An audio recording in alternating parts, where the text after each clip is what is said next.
ಬದುಕುವುದನ್ನು ನಿಧಾನವಾಗಿ ಪಾಠ ಕಲಿಸುತ್ತೆ. ನಿನ್ನತನವನ್ನು ಅಡವಿಟ್ಟು ಯಾರನ್ನು ನೀನು ಪ್ರೀತಿಸುವ ಅಗತ್ಯ ನಿನಗಿಲ್ಲ. ಏಕೆಂದರೆ ಇಲ್ಲಿ ಯಾರೂ ಕೂಡ ಯಾರಿಗೂ ಅನಿವಾರ್ಯರಲ್ಲ. ಸ್ವಲ್ಪ ಜನ ನಮ್ಮನ್ನು ಇಷ್ಟಪಡುತ್ತಾರೆ, ಸ್ವಲ್ಪ ಜನ ಇಷ್ಟಪಟ್ಟಂತೆ ನಟಿಸುತ್ತಾರೆ, ಇನ್ನೂ ಸ್ವಲ್ಪ ಜನ ತಮ್ಮ ತಮ್ಮ ಅವಸರಗಳಿಗೆ ಬಳಸಿಕೊಳ್ಳುತ್ತಾರೆ. ನೆನಪಿರಲಿ.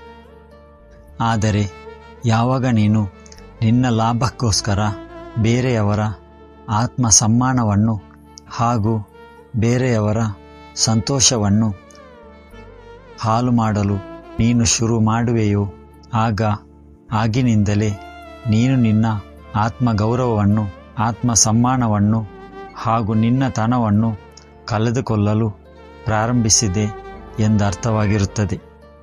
ಇನ್ನೊಂದು ಮಾತು, ಸ್ನೇಹ, ಪ್ರೀತಿ ಯಾವುದೇ ಇರಲಿ, ನಿಮ್ಮ ವ್ಯಕ್ತಿತ್ವ ಕಳೆದು ಹೋಗದಂತೆ ನೋಡಿಕೊಳ್ಳಬೇಕು. ನಿಮ್ಮ ತನವನ್ನು ಎಲ್ಲಿಯೂ ಕೂಡ ಬಿಟ್ಟುಕೊಡಬೇಡಿ. ಹಾಗೂ ಕೆಲವರು ಪ್ರೀತಿಯನ್ನು ಉಳಿಸಿಕೊಳ್ಳಲು ಪ್ರಯತ್ನ ಮಾಡುತ್ತಾರೆ, ಇನ್ನೂ ಕೆಲವರು ಸಂಬಂಧವನ್ನು ಉಳಿಸಿಕೊಳ್ಳಲು ತುಂಬ ಕಷ್ಟಪಡುತ್ತಾರೆ. ಸಂಗಾತಿಗೆ ಇಷ್ಟವಾಗುವ ಕೆಲಸವನ್ನೇ ಮಾಡುತ್ತಾ ತಮ್ಮ ಇಷ್ಟವನ್ನು ಮರೆಯುತ್ತಾರೆ.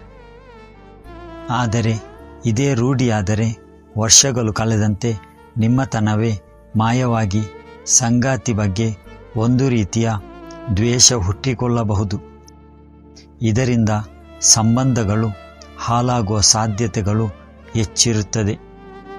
ಸಂಬಂಧವನ್ನು ಉತ್ತಮ ರೀತಿಯಲ್ಲಿ ನಡೆಸಲು ಹಾಗೂ ಉತ್ತಮ ನಡವಳಿಕೆ ಬಹಳ ಮುಖ್ಯ. ಕೆಟ್ಟ ನಡವಳಿಕೆಯೊಂದಿಗೆ ಯಾವುದೇ ಸಂಬಂಧವೂ ಕೂಡ ದೀರ್ಘಕಾಲ ಉಳಿಯುವುದಿಲ್ಲ. ಈ ಕಾರಣದಿಂದಾಗಿ ಕೆಲವರು ಸಂಬಂಧವನ್ನು ಉಳಿಸಲು ಅತಿಯಾಗಿ ಒಳ್ಳೆಯವರಾಗಲು ಪ್ರಯತ್ನಿಸುತ್ತಾರೆ. ಆದರೆ ಒಂದಂತೂ ಸತ್ಯ, ನಿನ್ನತನವನ್ನು ಉಳಿಸಿಕೊಂಡು ನಿಯತ್ತಾಗಿ ಬದುಕು. ಎಲ್ಲಿದ್ದರೂ ಕೂಡ ಹೇಗಿದ್ದರೂ ಕೂಡ ಮುಂದಿನ ದಾರಿ ತಾನಾಗಿಯೇ ಕಾಣಿಸುತ್ತದೆ.